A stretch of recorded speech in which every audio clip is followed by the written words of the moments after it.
Good evening, ladies and gentlemen. My name is Sonal Purit, Secretary of Memphis Young Americans for Freedom, and I would like to thank you for coming out to hear Dinesh D'Souza speak. Memphis Young Americans for Freedom are honored to have Mr. D'Souza here with us tonight and are looking forward to an exciting evening. Young Americans for Freedom has chapters on hundreds of college campuses throughout the country. Young Americans for Freedom is a project of its parent organization, Young America's Foundation. Young America's Foundation introduces students across the country to conservative ideas that are normally not heard on college campuses. These ideas include individual freedom, free enterprise, a strong national defense, and traditional American values. YAF also provides the opportunity for students to attend conferences and travel across the country while hearing from prominent leaders in the conservative movement, such as Ben Shapiro, Carly Fiorina, Mike Pence, Dinesh D'Souza, and many more. If you would like to join Memphis Young Americans for Freedom, please sign up on the table outside when you exit. We would also like to thank our supporters. Without your generous contributions, conservatism would be absent on college campuses. We cannot express enough gratitude to say how thankful we are for your encouragement. And again, thank you all for coming out tonight to hear Dinesh D'Souza speak. Without further ado, Dinesh D'Souza has had a prominent career as a writer, scholar, and public intellectual, and has also become a renowned filmmaker. Born in India, D'Souza came to the U.S. as an exchange student at the age of 18 and graduated Phi Beta Kappa from Dartmouth College. Called one of the top young public policymakers in the country, D'Souza quickly became known as a major force in public policy throughout his books, speeches, and films. If you would now please turn your attention to the screen for a short introductory video.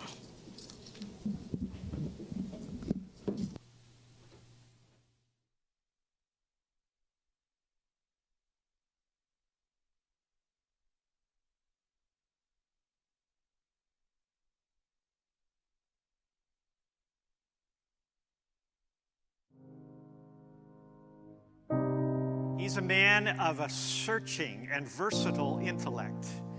He is a man who can bridge cultures and understands history and scholarship and politics and theology and philosophy. My guest this week is an author, a filmmaker, a former policy advisor to Ronald Reagan. Mr. Dinesh D'Souza.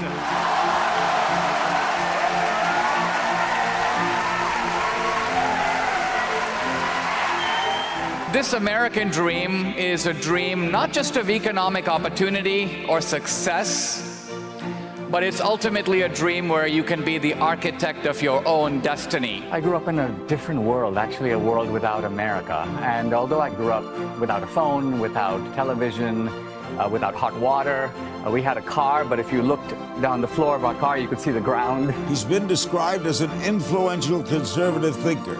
He's a best-selling author, political commentator, and filmmaker. The great man, Dinesh D'Souza, a patriotic man. No longer would I say that I live in a rarefied world of intellectual debate. I've seen the upside of America, and I've seen the downside of America. But at the end of the day, I wouldn't trade the United States for any other country. At the end of the day, my enthusiasm for American government may have dimmed, but my enthusiasm for this country burns brighter than ever. Thank you very much. Ladies and gentlemen, Dinesh D'Souza.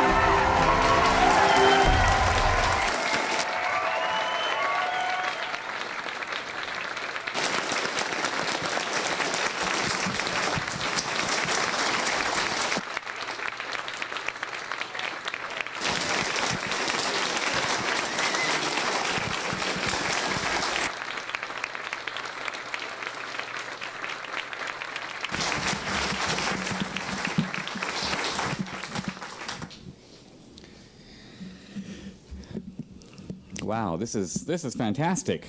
I must say, this is a little bit of a narrow podium, and I'm really relieved I remembered to wear pants.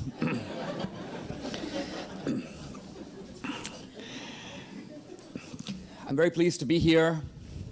I'm joined by my wife, Debbie, and we're both immigrants. She from Venezuela, me from India. And in thinking about this topic, what's great about America, what's unique about America, my mind flashes back to when I was 17 years old and first saw America. It was actually out of the airplane as it descended on New York City, and I could see the skyline of New York, and I saw the Statue of Liberty. And I remember a kind of a strange feeling came over me because I realized, even at 17, that my life was going to be completely different from that moment on. I felt intuitively that I was moving from the margin of the world to the center. And I recognized, however indistinctly, that I would be able to, in this country, do things with my life that would never be possible if I stayed back in India or lived anyplace else. In other words, America is a country in which we can be, to a degree other people would find almost unthinkable. We can be the architect of our own destiny. We can be in the driver's seat of our own future. This is a country in which your destiny is not given to you so much as constructed by you. And yet, even though immigrants experience this about America, when we come to America, we are actually told a different story, or stories. And these are, you may say, the progressive narratives that we typically encounter when we set foot on a college campus. I mean, I noticed it myself. The moment I got to Dartmouth, almost clinically 1 year after I arrived in America, I set foot in the college classroom, and I would hear mantras. To me, the most memorable one, which I think is sort of still with us, is the multicultural mantra that all cultures are basically equal. No culture is better or worse, superior or inferior to any other. And I thought to myself, what an odd thing to say. I mean, first of all, as an immigrant, I knew that immigration itself is a walking refutation of cultural relativism. And what I mean by that is that the immigrant who is naturally attached to his or her own culture, we're born into a world, and it's our family, our friends, our school, our neighbors. It's the only world we know, and it's the only world we can love. And why would we leave it? And why would we take the incredibly risky, dangerous, vertiginous, confusing step of going to another unknown culture? Why would we do that? Why would we vote with our feet in that way if we weren't completely convinced that this other culture is better and offers a better life, at least for us, and that's why we do it? And so the immigrant, I'm not talking now about the refugee who is flung, but the immigrant who chooses is actually casting a ballot, you might say, in favor of America. And so, based on that alone, regardless of what immigrants say, what they do suggests that they think America is the best country in the world. Now, as we get to America, we confront, and we see this now not just going back to my college days, but today, we're enmeshed in a massive political debate in which the issues that were once confined to the college campus, is America a good country? Is America a country stained by the original sins of slavery and white supremacy and racism? Is there a fascist streak in American culture? These campus issues have, in a sense, blown up on the national stage. And I think you know that pretty much as we speak, you have marauding mobs who are pulling down Confederate monuments and athletes who are taking a knee. And all of this is a way of sort of signaling a protest against not just America, but a certain view of America. And it's that view of America that I want to calmly analyze and dissect today. So this is the progressive narrative. One may call it it's not a media story, it's a meta story, a story behind the story, because it's ultimately the story about America that a lot of journalists, a lot of Hollywood figures, this is the background of how they think about America. And so the argument goes that America basically is a country that was ill-founded. The founders basically made a mess of it. Why? Because they created a country that was supposedly dedicated to equality, all men are created equal, but permitted, if not encouraged, the original sin of slavery. Slavery contaminated even further with white supremacy. This was the American founding itself. And so the founding obviously becomes a problem, something that America has to get away from, something we have to progress beyond. And this is the mission of American progressivism. Progressivism identifies itself with progress, identifies itself with a democratic party that basically says that we are the ones who are devoted to expanding the franchise. We are the ones, the progressives, the Democrats, devoted to fighting against oppression, ending white supremacy, giving equal rights to everybody, the black, the Latino, the outsider, the immigrant, and to women, to gays. We are the party of liberation. And we have to fight against, the progressives say, the continual efforts to protect white supremacy. Not just the effort to elevate the founders, but also this reactionary modern conservatism, which is trying to conserve, if anything else, it's conserving oppression. It's conserving what is essentially bad about America. And then there is, to make things worse, one Donald J. Trump, who is not only, in the progressive view, kind of a racist, but he's also a fascist. A fascist. And the conservatives who support him are sort of the modern version of the neo-Nazis. And this narrative, again, was very much supported by what we saw in Charlottesville. You see neo-Nazis and KKK guys, and they're wearing Make America Great Again hats. And so this, right then, is the progressive storyline in a nutshell. I think I've done it justice by representing it fairly. In an argument, always remember, try to present the other side as it understands itself. And that's what I'm trying to do here this evening. Now, this is the narrative I want to take on, and I want to take it on by offering you a rival narrative. And the rival narrative is that the American founders were not the bad guys. That the so-called sins of the American founding were, I'm going to call them sins of necessity. By sins of necessity, what I mean is that they are lesser evils. They are evils that are tolerated to prevent greater evils. And so the founders, on the balance, are not bad guys, and in fact created a great country on a great principle. I'm going to show that the progressive Democrats, the very people who claim to be the forces of liberation, are actually responsible for the vilest, most hideous, most racist, most destructive, and most fascist acts, not only of American history, but have also contributed to the worst atrocities of European history, including the Holocaust.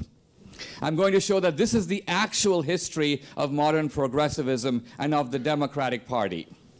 And the point of showing you this is the following.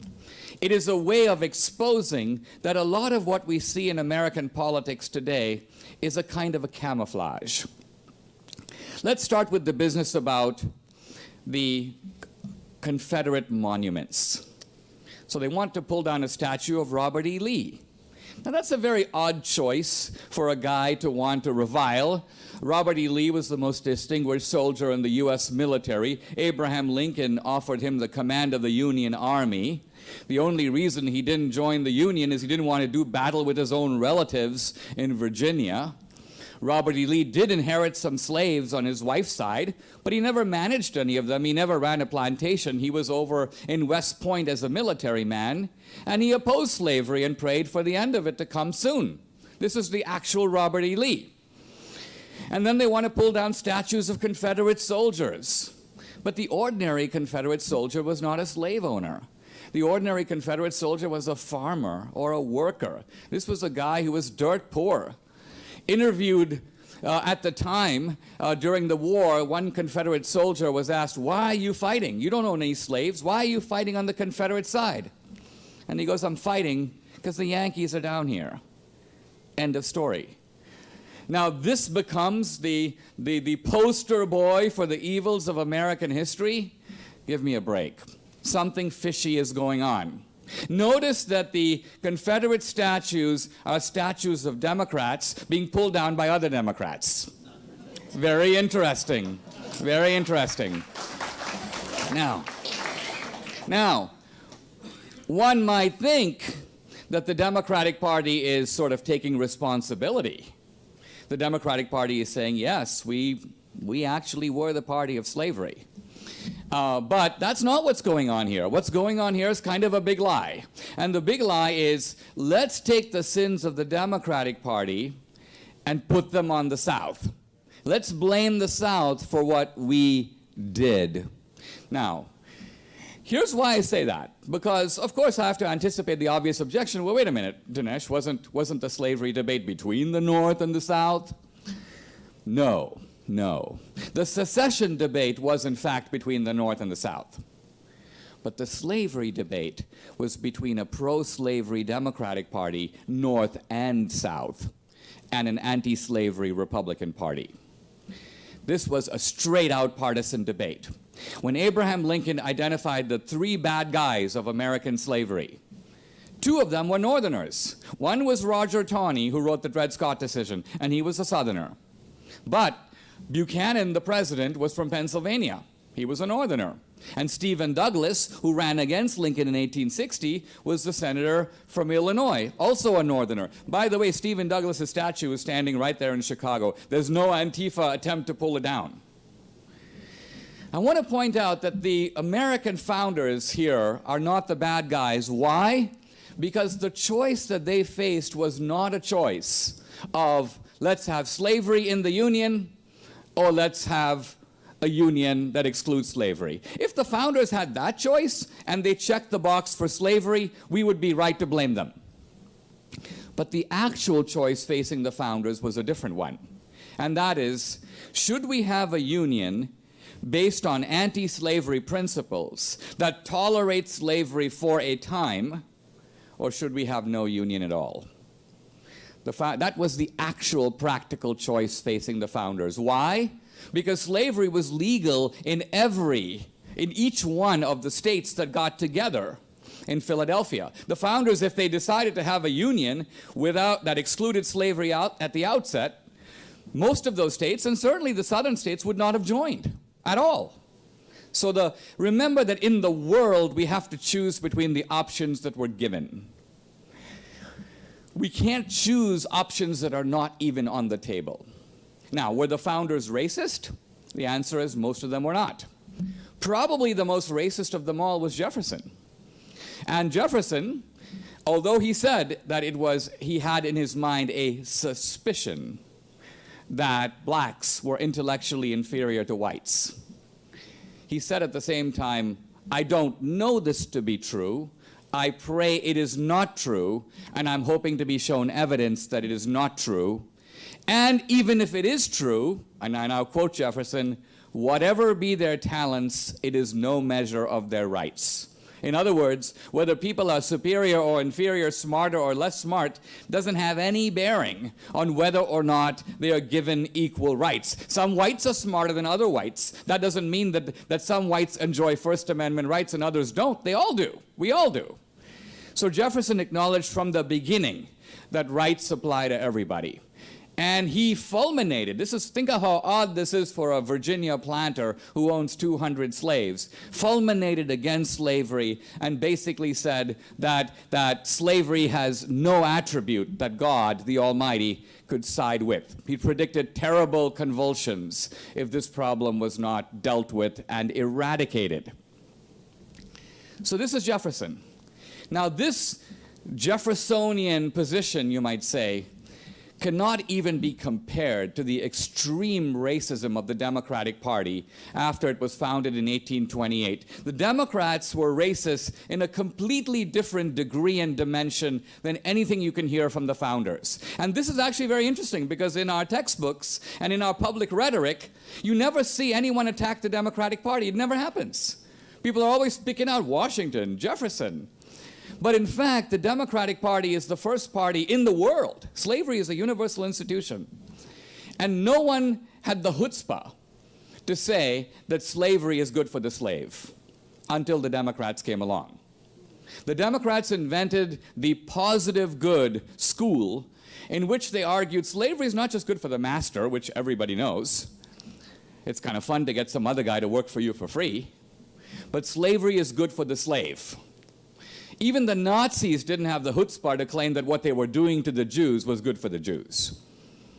But the Democrats, led at that time by Senator John C. Calhoun, articulated and advanced, in all seriousness, this pro-slavery argument. Now, a lot of times when I say these things, people will say to me, well, Dinesh, you're being a little too simplistic because when you're dealing with the parties, there's a lot of blame to go around. Certainly the Republicans, the Democrats, they shared this national responsibility for slavery. This is actually a complete lie.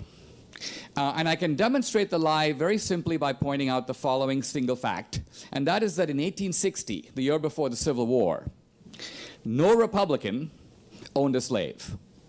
I'm not saying no Republican leader owned a slave. I'm saying no Republican in the United States owned a slave.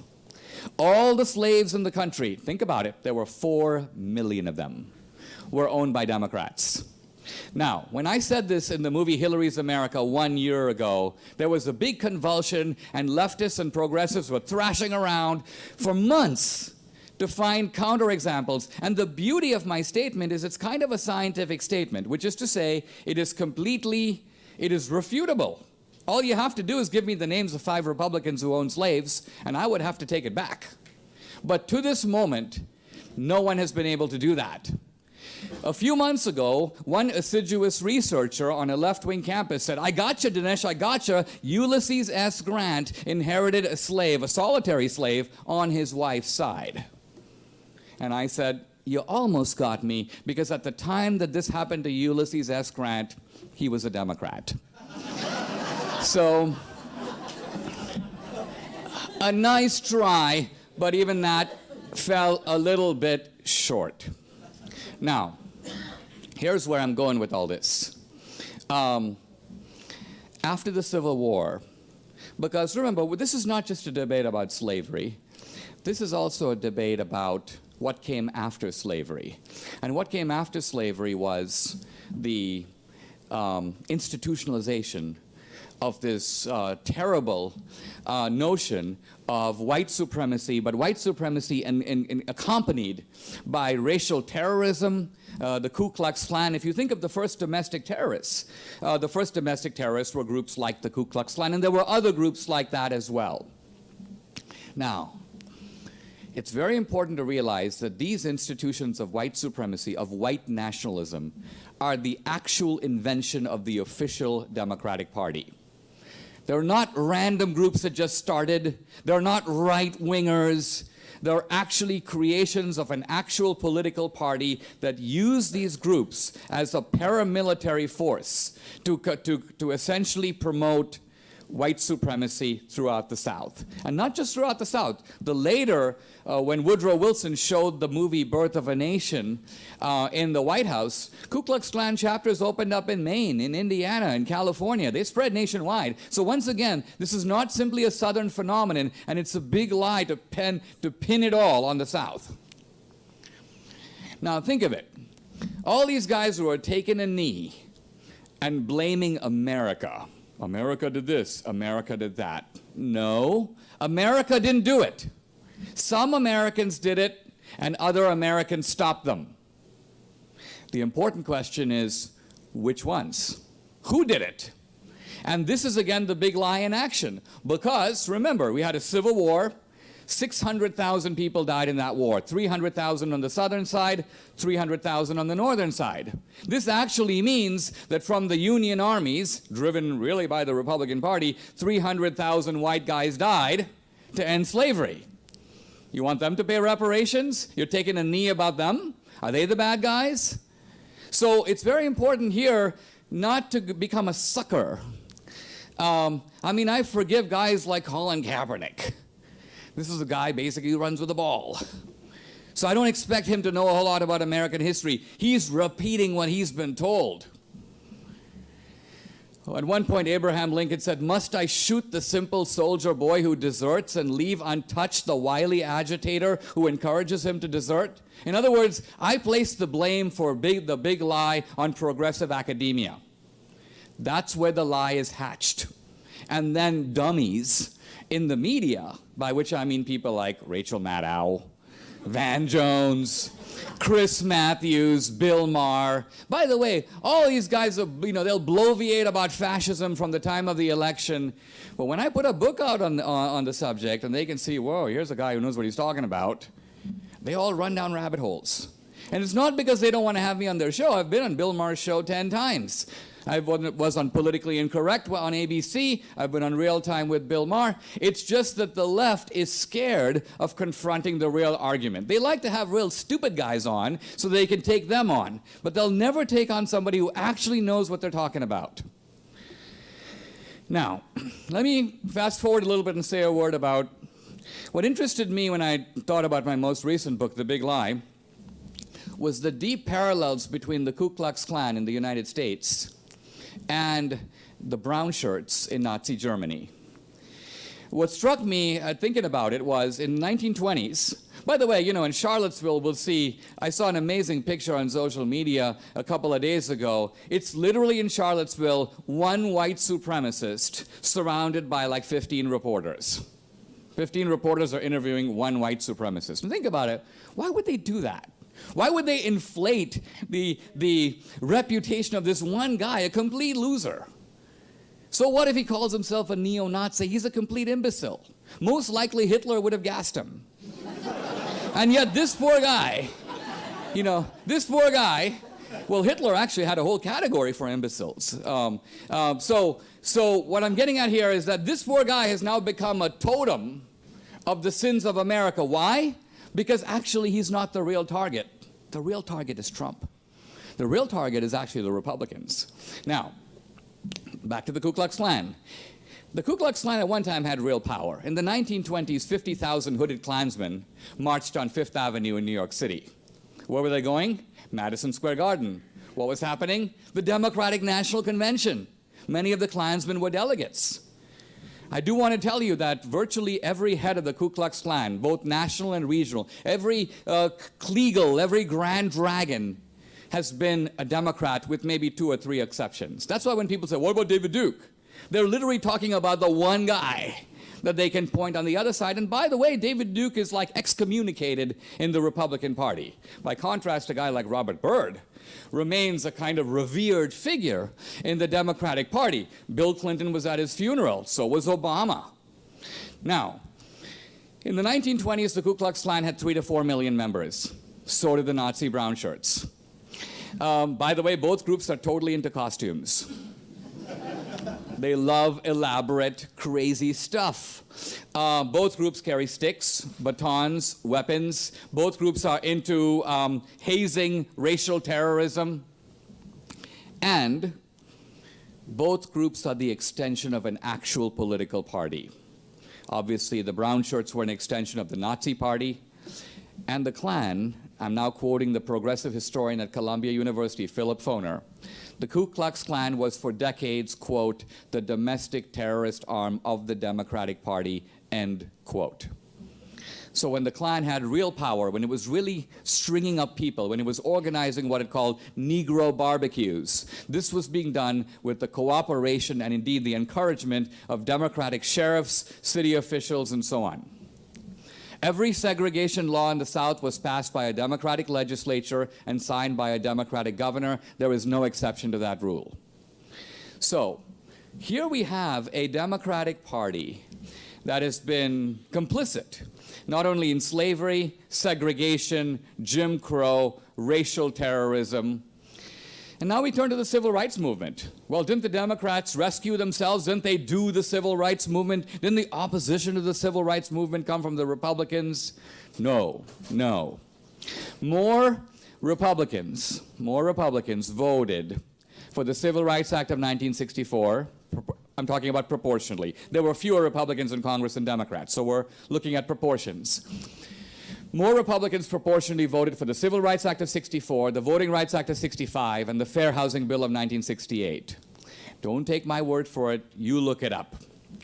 And so as a last-ditch effort, I'm now kind of skirmishing with a professor of history at Princeton, Kevin Cruz, and he's lining up a kind of mob of left-wing historians to denounce me, and all of them are hinging their argument, or many of them, on what's called the big switch.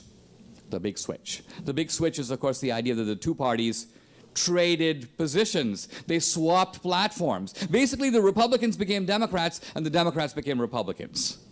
Now, really, if anyone knows about American history, on the face of it, a claim like this is a little suspect. It's kind of like if I came to you and said, you know, on a certain date in the 1960s, all the cops in America became robbers, and all the robbers became cops.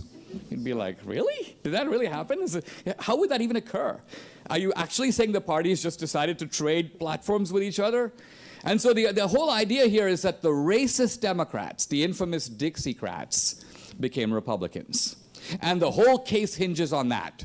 And if that statement were true, if you saw these racist Dixiecrats trading in their Democratic cards and becoming Republicans, this would give this a lot of evidentiary support. But in reality, and again, don't take my word for it, there is only a single solitary Dixiecrat, one guy, Strom Thurmond, who was a racist Dixiecrat and did in fact become a Republican, and every other Dixiecrat remained in the Democratic Party and died a Democrat. And that is a fact. That's not my fact. That's not my controversial claim. That is the undisputed, unvarnished, unchallenged truth. So there was no big switch.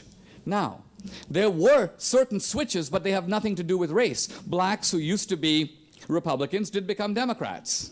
When? In the 1930s. You look it up. In 1936, 71% of African Americans voted for FDR. Pretty amazing. The Democratic Party at that time was the party of the Klan and segregation. Blacks were leaving the party of Lincoln and the party that passed the 13th, 14th, and 15th Amendments against massive Democratic opposition and joining the party of the Klan. Why? Why would they do that?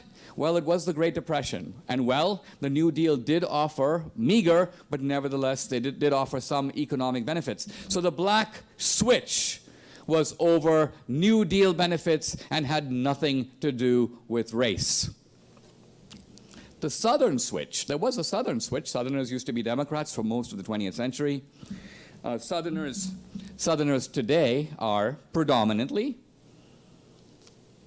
not here in Memphis maybe, but predominantly Republican.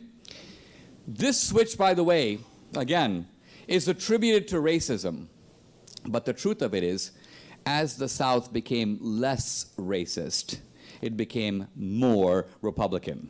There's a documented, undisputed trend of a precipitous decline of racism, particularly in the second half of the 20th century. And as Southern racism declines dramatically, Southern Republicanism goes up. The real reason the South defected to the Republican Party has far more to do with the Reaganite platform of anti-communism, patriotism, free markets, anti-abortion or pro-life, Christianity, opposition to, if you will, the sexual revolution of the 1960s. This is what moved a morally conservative South into the Republican camp. And you might say, well, what about Nixon's Southern strategy?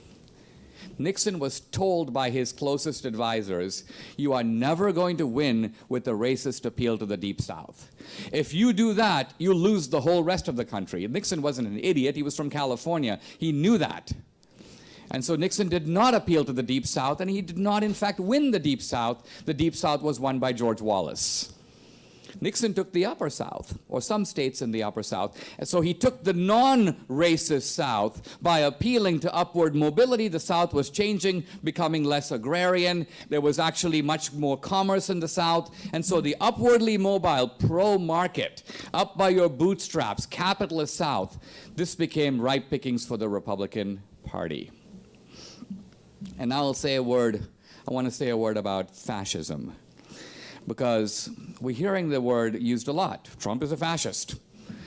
Why is Trump a fascist? Well, because he's a nationalist. He's an ultra-nationalist. Trump wants to make America great again. Didn't Hitler want to make Germany great again? Well, the fascists were in fact nationalists. But nationalism is not a defining feature of fascism. And we can see this very clearly by simply looking at the fact that nationalism is equally common on the left as it is on the right. Gandhi was a nationalist. Mandela was a nationalist. Che Guevara was a nationalist. You're having Che Guevara week next week. I guess a celebration of a murderous thug. Very interesting. He was a nationalist. Fidel Castro was a nationalist. Every anti-colonial leader was. Winston Churchill was a nationalist. So was Abraham Lincoln. So were the American founders, to a man. So obviously all these people aren't fascists. The equation of nationalism and fascism is, I call it fake fascism. It is a big lie invented by the left to make fascism seem something other than it is. So really, what is fascism? What is fascism? Normally, if you want to know what a philosophy is, you'd say, all right, if you want to know what fascism, let's go to the great philosopher of fascism. But such a man would seem nowhere to be found. Very odd. Every other philosophy has a thinker, whether it's good or bad. Who's the philosopher of Marxism? Marx. Who's the philosopher of capitalism? Adam Smith. Who's the philosopher of fascism? Nobody knows. We can't find a textbook that tells us. Very interesting. Well, it's very interesting because the big lie is in full operation here. And here's what I mean. The philosopher of fascism is a guy named Giovanni Gentile. And although you may not have heard of him, he was considered in the early 20th century to be one of the leading thinkers of the first half of the 20th century. A major philosopher, a Hegelian, also a Marxist, by the way. And Gentile, who became Mussolini's Minister of Education, remember, Mussolini is the first fascist. Mussolini created the first fascist regime in the world. His march on Rome in 1922, 11 years before Hitler. Hitler revered Mussolini. He called him the last of the Caesars. So Giovanni Gentile defines fascism in this way. He says, everything in the state and nothing outside the state. You can now see later why Hitler called himself a National Socialist. Hitler changed the name of the German Workers' Party to put National Socialist in there. And so today, amazingly, when we hear the word Nazi, we never hear about socialism, even though socialism was actually central to fascism and central to National Socialism. In discussing this topic, Goebbels says, between nationalism and socialism, we have to go with socialism. Nationalism is the adjective, national, and socialism is the noun. In other words, we are first socialists and secondarily nationalists. These are the actual Nazis. And Gentile, in describing Nazism, uses a very telling analogy. He says, the way that fascism sees it, the state is like an organism. It's like a living creature. And every individual is like a cell in the organism. So does the cell have any rights? No. Does the cell have any value? No. The cell is only valuable insofar as it serves the state. This is the core of fascism. And I ask you, does this sound like the platform of the Republican Party? Or does it sound a little bit more like the platform of the left wing of the Democratic Party? Everything in the state and nothing outside the state. Now, let's come right to the present today and ask ourselves, where is fascism in America now? Ordinarily, we'd say fascism in America can be found in Charlottesville. Look at those white supremacists. They're neo-Nazis. That's where we see fascism. But those ragtag white supremacists are actually some of the least dangerous people in America. Why? Because they have no cultural or political power. Yeah, they can drive a car into someone, but they don't have the ability to drive a speaker off campus the way that Antifa does. They can't blockade an entire town. They don't have the mayor of Berkeley, Jesse Aragon, on their side as a member of one of their Facebook groups. They don't have powerful allies among the deans in academia, in Hollywood, in the Democratic Party. So if racism is really going to be dangerous, it's not only going to be allied with power, it's going to be ensconced in power itself. Look at this recent controversy about Harvey Weinstein. Now, why didn't all those women speak up before? Why now? The answer is really simple. Hollywood is a little oligarchy. It's an incestuous small family. It's like the Corleone family. And it has the power to destroy people who step outside. And I don't just mean step outside as victims of sexual harassment. If you step outside ideologically, they cancel your show. You'll never work in this town again. All those women didn't speak up because they feared they would never work in that town again. So this is the fascism of the institutions. It's the Hollywood boss that can throw you out of Hollywood and make sure you can't work in that industry. It is the powerful deans who control billion-dollar endowments who can take a young academic and turn him into a pariah. You'll never get tenure. Try to get a job in the history department in any school that anyone has ever heard of again. It's Google, which can take a guy who writes a memo contesting their diversity policy, put him on the street. We live in America today. Now, the Nazis used a term called Gleichschaltung, which means coordination. But what the Nazis mean is we have to have the whole culture speak with one voice. No one can march out of lockstep. This was, by the way, the whole meaning. You wonder why, if you see Nazi films, everyone's doing this. Why do they do that? Why do they give Heil Hitler salutes? Why do they fly swastikas off of their balconies? The point of the Heil Hitler salute and the swastika is to signal that you are politically correct. You are in conformity with the ideology of Nazism. You're saying, I'm a good Nazi, check out my swastika. And we have that on campus today. We don't have Heil Hitler salutes, but we have the same demand that the whole culture march in lockstep. And if you're a true dissident, you're called a hater, a hater. Now, all of you here are in a position to decide for yourself, have I actually been advocating hate, or have I actually been identifying the true party of hate? I've actually been exposing hate at its core, and I've been exposing a big lie in which the party that actually perpetrated slavery, racism, and hate is now disguising itself. The very guys who poisoned the water are showing up as the water commissioner. It's kind of a scam. It's kind of a scam.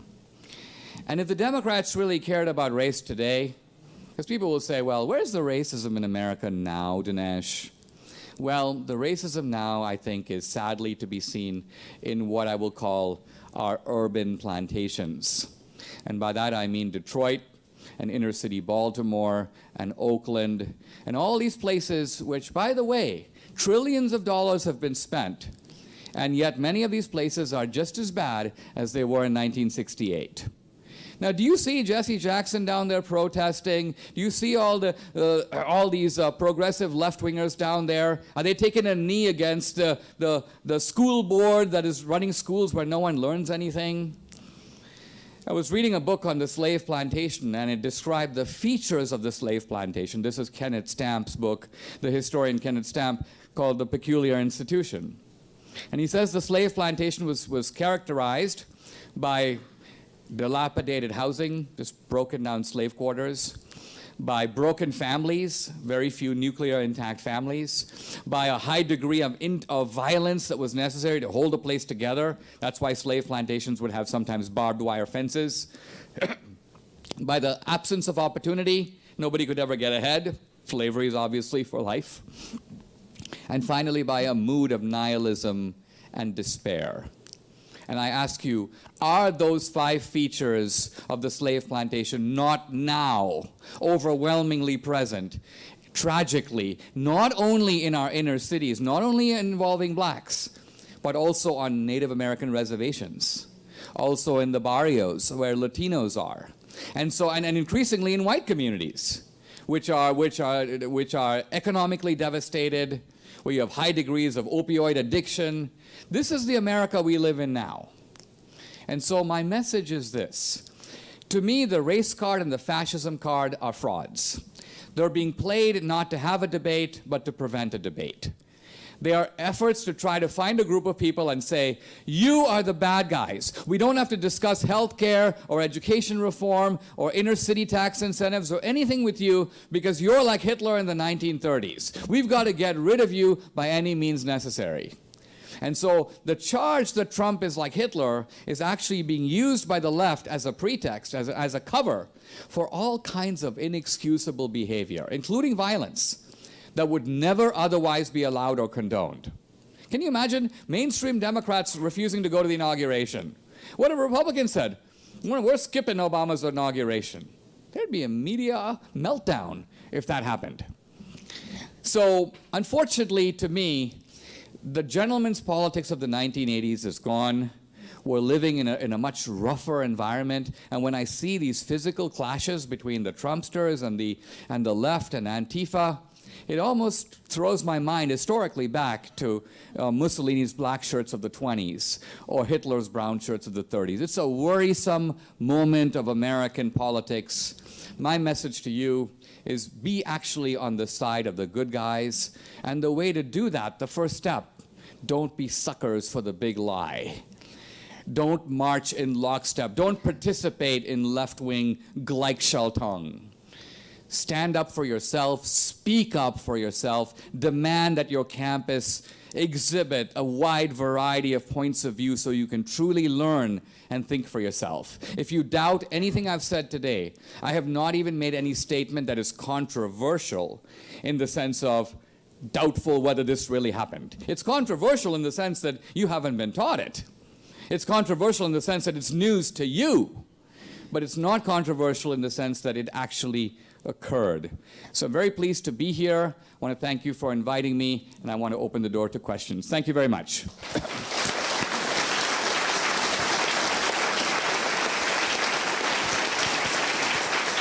All right, guys. Hey. At this time, we'll be taking you guys' questions. If you do have a question now, please line up on this pink line right where Jake is. But if a question pops up later, please remember to just walk in between the aisles and behind everyone so as not to disturb what's going on up here.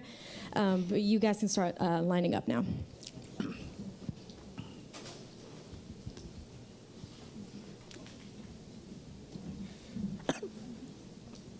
Please remember to keep your questions an actual question.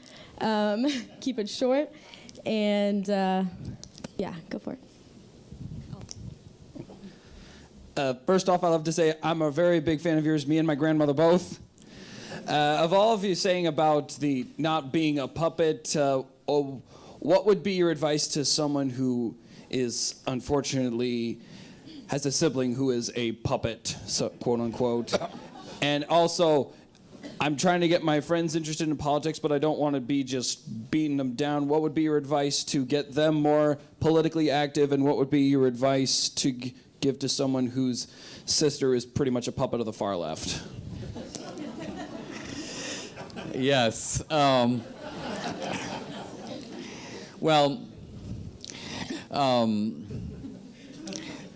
First of all, I think we should recognize that a lot of young people who are drawn to these ideas, the ideas of the left, are actually drawn to them out of idealism. So their motives are not bad. They actually have a passion for justice. And sometimes I think that older people misrepresent conservatism when they say to young people things like, okay, you're a left-winger right now because you're an idealist. Wait till you're 50 years old and jaded like me and have to pay taxes and you're going to become a conservative. So we don't want that. The idealism of young people is really good, and it's very healthy. To my mind, it is being cynically manipulated by some very powerful people, and by powerful people here, I mean academics, I mean powerful people in media. Here's the problem. The left dominates academia, the media, and Hollywood, all three. And so it's very easy to get out big lies because the big lies reverberate from one to the other. Even if this guy in the fourth row knew it's a lie, he wouldn't be able to contest it because he doesn't have a big enough megaphone. So my advice to you is to not use the hard line approach, but to use sort of Socratic questioning to raise questions. Because the beauty of truth is that, particularly in an atmosphere of political correctness, the truth kind of breaks through, kind of like the sun coming through the clouds. So you just drop a single fact or a single proposition on the table, and someone who's been fed the left-wing diatribe goes, whoa, that's not true. And the party switch sides. And you're like, hey, you know, I'm on Google right now. Let's look at all the Dixiecrats. Here they are. It's a long, long list. Guess how many of these guys switch sides? So you kind of tease someone into learning about the truth. And then you say, here's the book for you to read. Hey, Dinesh has a movie in the theater.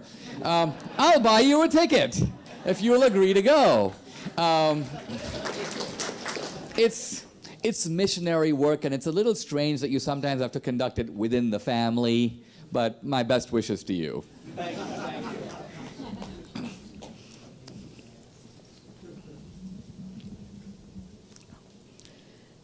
Hi, I'm a really big fan of yours. And I kind of had read about like a lot of leftism in academia, but I didn't really believe it until I kind of started paying more attention. And I was wondering, why do you think there are so many leftists like in academia? Oh, good question. How did the inmates take over the asylum? How did the infestation get so bad?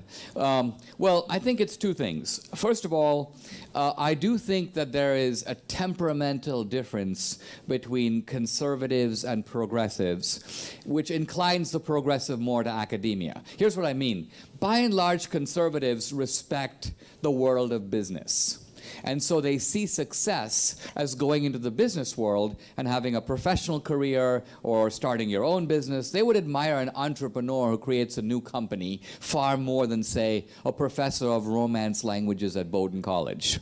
Right? But the progressives are different. They actually care less. They're a little bit allergic to capitalism. They are a little anti-business by temperament, and so they think that they'd rather go into journalism or they'd rather go into academia. If that was the only problem, though, it would create lopsidedness, but it wouldn't create monopoly. The monopoly has to be enforced. So what happens is once the left has a majority in a department, they freeze everybody else out. This doesn't happen everywhere, but it happens in a lot of places. So then even if you have a young conservative, I mean, when I was 19 years old or 22 years old, I would have loved to be an academic. But I saw, wait a minute, if I try to become, let's say, a professor at Tulane or Princeton or Dartmouth, where I went to college, I can work for years on my PhD, I can publish important books, and will most likely be vetoed on ideological grounds alone. Now, my proof of this is that if you look at some of the leading African-American scholars in the country, my colleague at the Hoover Institution, Thomas Sowell, who's recognized even by progressives as a renowned academic, he taught at the University of Chicago, and I asked him, have you been courted by the Ivy League? And he goes, I have never had a single approach, let alone a job offer. So what this shows you is that the left is not interested in having real debate. The kind of debate that they like is a debate between 7 species of Marxists. All of them fighting over fine points of doctrine. Was Trotsky right? Was Bukharin right? This kind of thing. And that's not wrong. It's not wrong to have that debate, but it's a very narrow debate, and it misses the bigger debates in the country. Okay, next question. Do you have an opinion about revisiting the whole question of Confederate statues? It's kind of a sticky, a messy issue. It's not one that makes me very comfortable, but there are some Confederate statues and some things in the Confederate legacy that probably should be removed or redressed, or at least in my opinion. I'm curious what you think about this. Well, I don't have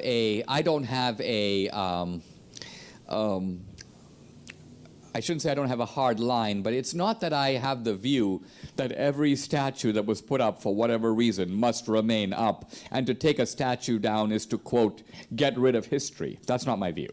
My view is that statues are put up to reflect, they're monuments to things we cherish. They're different in that sense than a book in a library. If somebody said, I want to take out all the books by Jefferson Davis from the University of Memphis library, that is a very serious problem, and that would be a threat to openness of ideas that should be stopped immediately. It's a little different than saying, I want to have a statue in the town square that says this or says that. Now, that being said, I think that my objection to the pulling down of the statues isn't that I side with the Confederacy. I think the Confederacy was wrong. I think the Confederacy was wrong because I agree with Lincoln. And what Lincoln basically said was this. Lincoln said, it's actually unbelievably relevant to our situation now. Lincoln basically said, we've had a free election. Who won? I did. And not only did I win for myself, I won representing a group of ideas and a mandate of what I stood for, and I'm not at liberty to give that up. So I can't trade away the mandate of my election. It's not mine. I don't own it. It was given to me by the American people through the process of the electoral majority.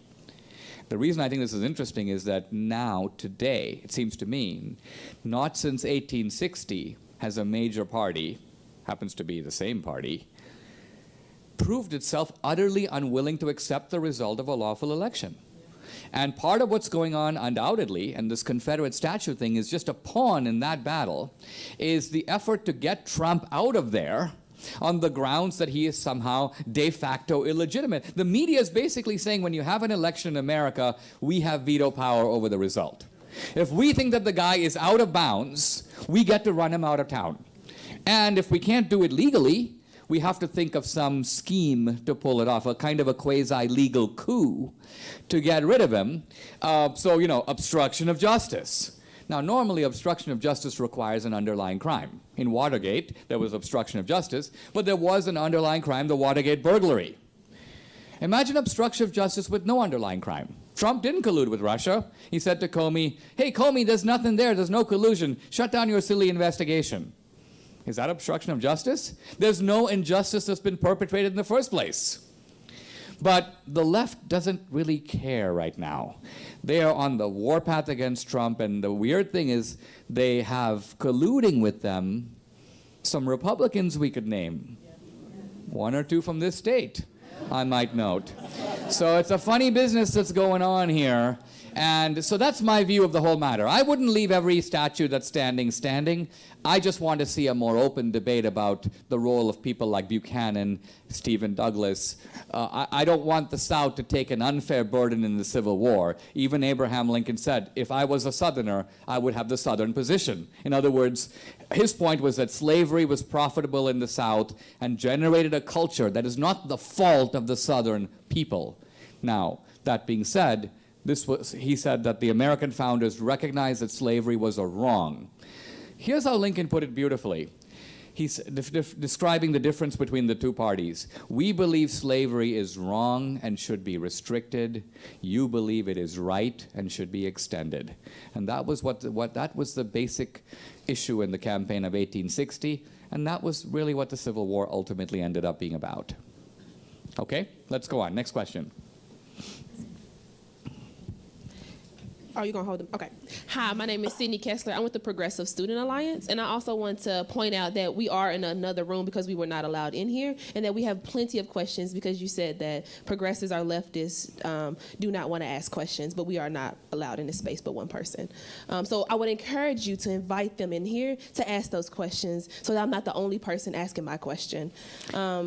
So, again, my name is Sydney Kessler, and I'm with. Well, may I pause for a second? Let me ask you something. Yeah. Are you not in here because someone said you can't come, or because you showed up late? Well, we were late, right? But we were also told that. Okay, just saying. No. But we were also told that it started at 7:30, so that's also a little. We were told it starts at 7:30. Well, Could you please ask your question? all right. But I do have my question, and I'm Go for not it. here to debate the room.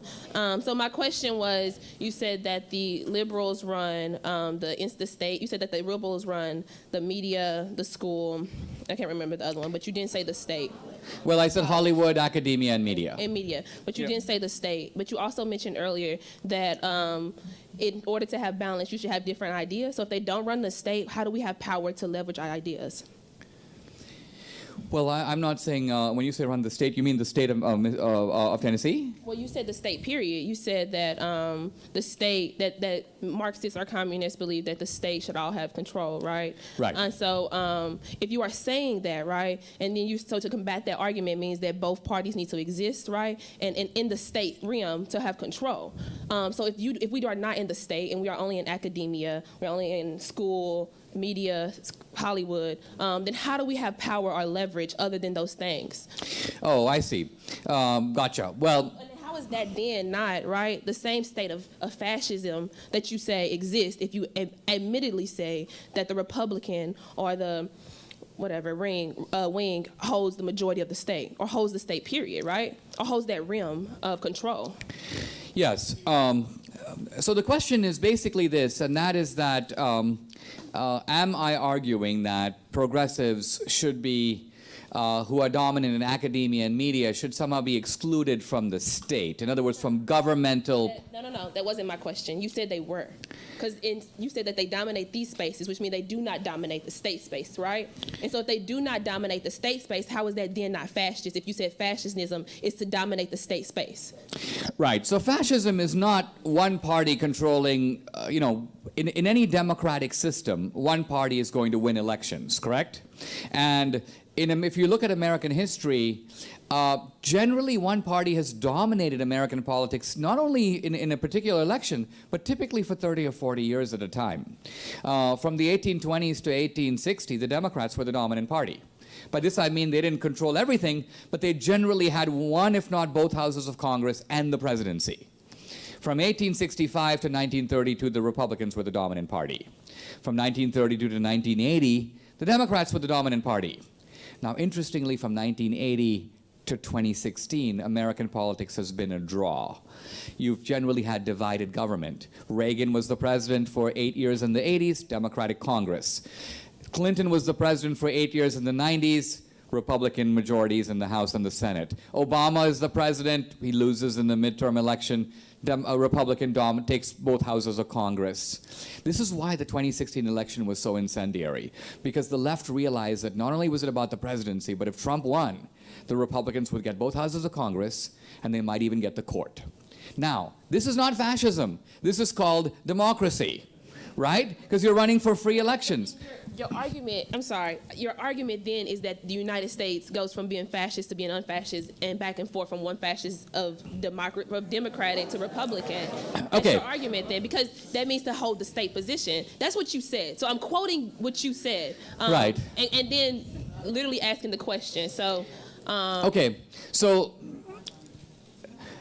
listen to what I'm saying now, because I'm actually about to say what fascism is, and fascism is not winning an election. You've already defined it. Right, but I wanted to define it more clearly because you didn't get it, right? Because I disagree with it. I'm using your definition to. No. Said that's incorrect. Everything. So then you get to expound on what you've already defined. Right, because everything in the state and nothing outside the state. This is what it means. It means that the government Are you counteracting what you said at first? I'm not denying what I said. It clearly needs a little more elaboration. That's all I'm doing, okay? So if you look at actual fascist regimes like Mussolini's Italy or Nazi Germany, the government controlled the private sector. You had a private sector, but the government told it what to do. Now notice we have that in America today. Obamacare is like that. In Obamacare, we don't have true socialism because the government hasn't nationalized the healthcare industry. We have private hospitals, we have private hospices, we have private health insurance. But notice, the government tells them what to do. The government sets the prices. The government decides who's eligible. That is actually a fascist policy. Okay, now, fascism, though, meant government control of all private industry, and it also meant government control of your life. So fascist governments want to regulate the lives of their citizens. America is based on the opposite, i.e. anti-fascist principle, limited government. Limited government means that whoever wins the election doesn't matter because there's certain things the government can't do. The government can't tell you what to say. The government can't tell you what religion to practice. In fact, the government can't take your money. The United States is a society where, imagine if 99% of us decided that Steve Jobs and his family are too rich. They've got $10 billion. What do they need $10 billion for? So we are going to take a vote to go and confiscate $9 billion of their 10 and spend it on things we think are important. We can't do that. Why? Because he earned that money. He didn't steal it. He made iPhones. You don't have to buy them. You went to the store and stood in line at Apple. You skipped class to go get the Apple iPhone 8 or whatever. So there's no theft, there's no injustice, and so the state does not have the power to take that guy's stuff. That's fascism is the argument that the state does. And I'm simply saying that the progressive left favors increased centralized power in this country over the economy, if not over citizens' lives, and that has a fascist streak to it. Okay?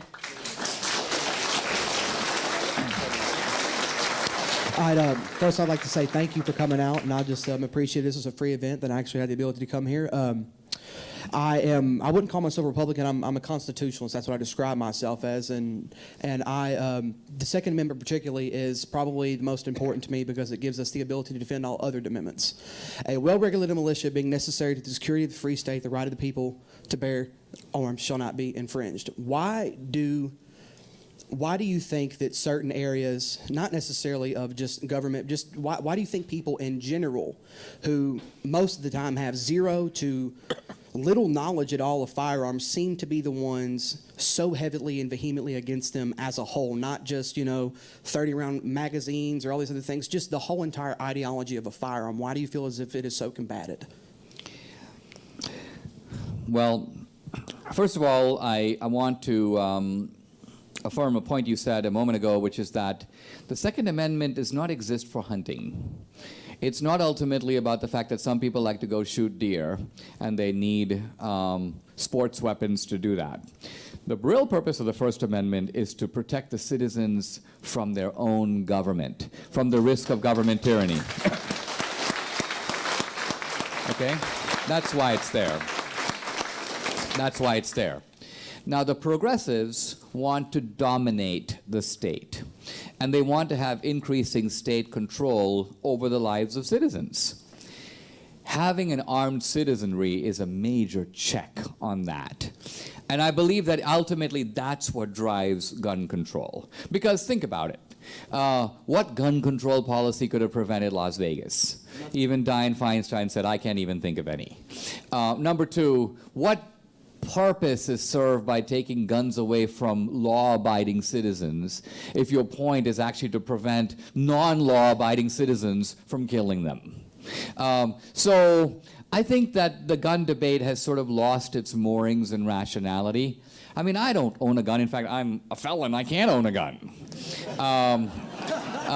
So I'm gun-free. Progressives will be very happy to learn. I think my wife is trying to speak up in the back row there. She actually has her CHL in Texas.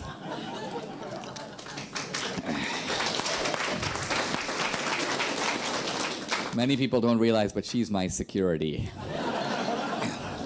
Bottom line of it is I'd like to see a rational gun debate. And the reason that the gun issue, the left relies on, remember Rahm Emanuel's never let a good crisis go to waste. So whenever there's some panic, they actually hope to ride the panic to pass a law that may even seem senseless 3 weeks later, but you did it in a panic. And so the use of crisis is, by the way, the fascists were like experts at this. They used the Reichstag fire, was what Hitler used to get the Enabling Act passed, which gave him essentially supreme power over Nazi Germany. He didn't have it before that. The parliament gave it to him. And he used some say a manufactured crisis, that's debated by scholars, but nevertheless a crisis in order to claim that power. Okay, next question. Okay, so as a 20-something millennial, I know a lot of people who are very leftist, and I consider myself more open-minded and a little bit more like socially conservative. That doesn't matter. But anyway, so sometimes it scares me talking to people because they seem so manipulated and so like almost brainwashed into the whole leftist movement that they don't really seem open to any sort of form of discussion. And I know you touched on like how young people are idealists, but I was wondering how you see the future of this movement going, in what direction, and like what it's going to turn into. There is a left tradition of intellect and scholarship and activism, and I don't think that by itself that's unhealthy in a democracy. In my democracy, there would be a left, and it would actually be agitating for things. And it's true that the left has actually fought for some good causes over the 20th century, workers' rights and so on. So I'm not disputing leftism per se. What I'm actually disputing is a certain, let's call it zombie leftism, that is a phenomenon of our time. It's actually very scary. When I was at Politicon a year and a half ago, I was debating this guy from the Young Turks named Cenk Uygur. And Cenk himself is a little bit of a loathsome character, but nevertheless, he essentially, what he does is he batters you with invective and accusations, and as you try to explain, he interrupts and throws new accusations. But actually, Cenk didn't scare me. I mean, he's a certain kind of type that was recognizable to me from India. But what scared me was, in the audience, Cenk had about 30 Cenk robots. And these literally were programmed where anytime Cenk said something, however stupid, they would all stand up and cheer wildly, right? And it was almost like Cenk was actually hitting a button. And these guys were all jumping up. And yet, if you talk to them individually, they were intelligent people. They went to good schools and so on. But the problem was that they were in a robotic frame of mind. Now, part of what creates this robotic frame of mind is a mob mentality. Notice that when you have a crowd, it acts by a certain group logic of its own that is not the logic of its individual members, right? The crowd all moves in one direction. Hang that guy, get rid of him, kill him, hang him, fry him. This is a mob mentality. And mob mentalities are extremely dangerous because they spread like fire. So the antidote to mob mentality is, first of all, to avoid that intellectual homogeneity that allows it to set fire in the first place. So the mob mentality is fed by open-minded people like you keeping silent, because the mob relies on your silent acquiescence. And if you say no, suddenly the mob has got to deal with you as an individual, and suddenly the mob is somewhat disrupted. So my advice to you is to be courageous, and not courageous on behalf of conservatism, courageous on behalf of independent thought. Resist the mob. Don't go along. Ultimately, the Nazis had it so well done that they could go into Jewish neighborhoods and round people up and put them into buses, and other people who would not have approved of this would see this going on, but they didn't want to ask any questions. They knew something bad was happening. Now, the Nazis did not say, we're killing these people. In fact, all the death camps were outside of they were outside of Germany. They were in Nazi-occupied Poland. All the 6 death camps were there. There were concentration camps in Germany, but those were labor camps. So bottom line, don't fall for the robot sensibility. Be an individual. Okay? I think we have one more question, and then I'd like to This will be our last question. wrap up. Go ahead. So you mentioned historically we've got slavery, then second wave slavery and segregation. What do you think about the idea of third wave slavery in prison and possibly the school to prison pipeline?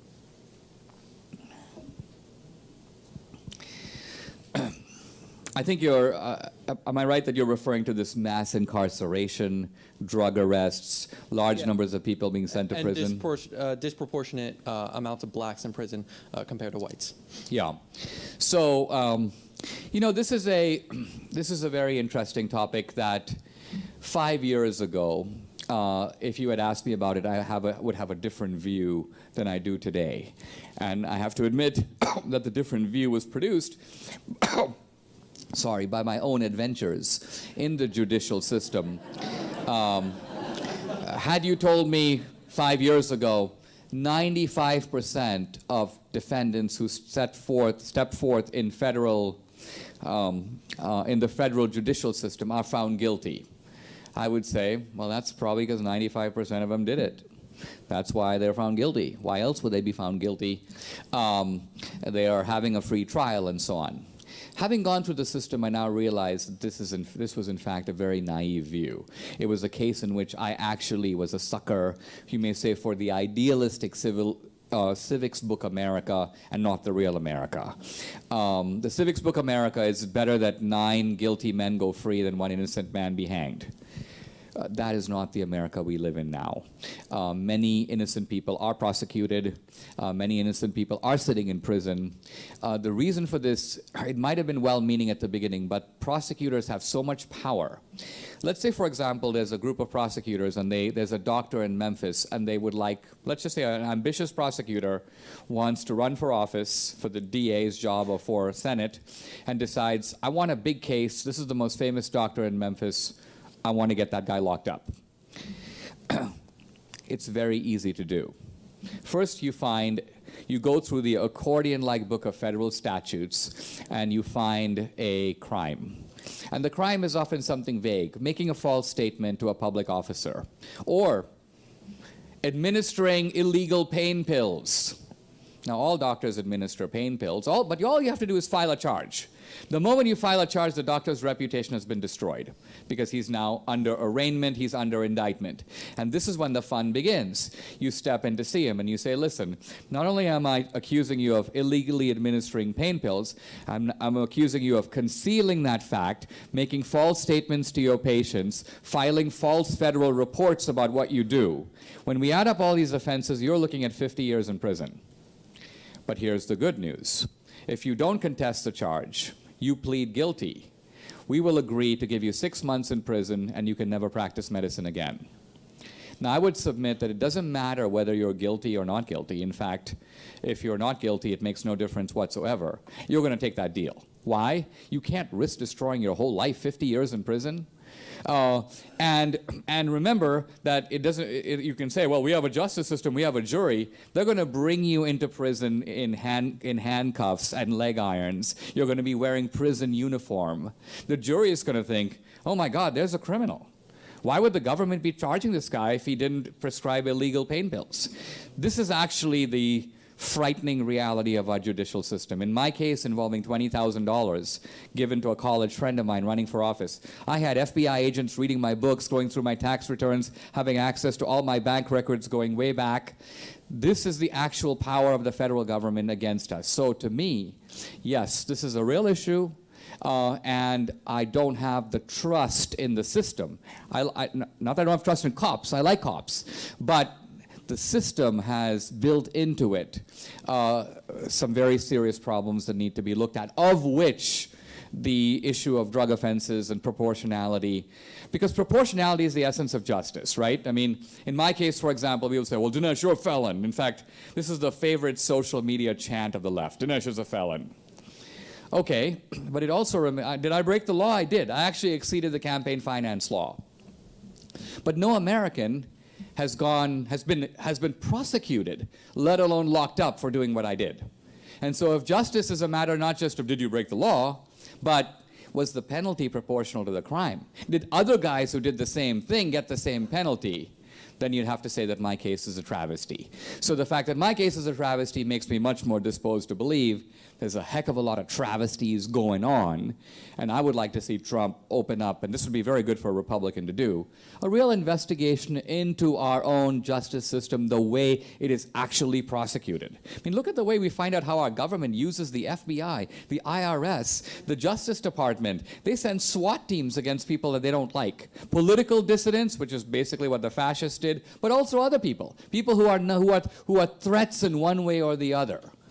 And this is a very bad thing. So, to sum up, my defense of America is not America, America, rah, rah, rah. No, no.